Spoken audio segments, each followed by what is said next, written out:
à tous et toutes. Je parle au nom d'Autonomie de classe. Le retrait de la loi Yadan, c'est vraiment une victoire pour le mouvement social dans son ensemble.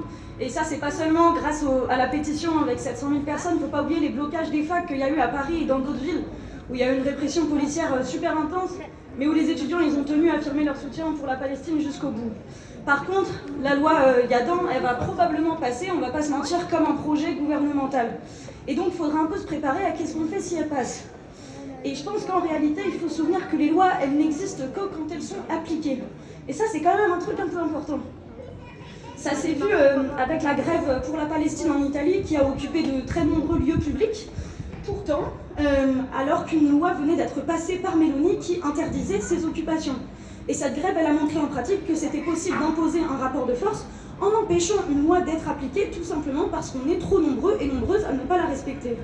Et donc ce serait à notre rôle d'empêcher l'application de cette loi Yadan en étant trop nombreux à ne pas la respecter, comme le fait Palestine Action au Royaume-Uni. En disant haut et fort, tous et toutes les organisations de gauche, que la Palestine doit être libre de la mer au Jourdain, from the river to the sea, Palestine will be free.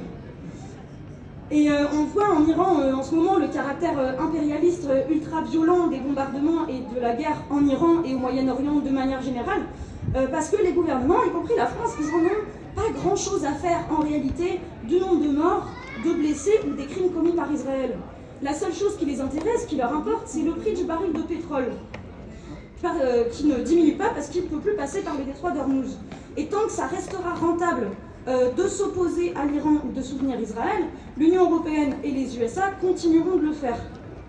Et en l'occurrence, la guerre contre le peuple iranien, je pense qu'il faut le rappeler, c'est une guerre économique contre les ennemis des USA et notamment la Chine. Et notre mobilisation, elle peut forcer nos États à rompre leurs engagements économiques avec des États génocidaires. Et je vais finir très rapidement par une note d'espoir, parce que je pense qu'il faut qu'on ait de l'espoir dans nos luttes. Et ça, c'est les manifestations aux USA No Kings. Je ne sais pas si vous avez vu, mais il y a eu, on parle d'entre 8 et 9 millions de personnes qui ont manifesté contre Trump le 28 mars dernier. Ça, c'est un symbole d'espoir de fou, qu'en fait, dans le pays impérialiste le plus puissant du monde, il y ait la population qui s'oppose directement à l'État états-unien avec un caractère anti-impérialiste très prononcé.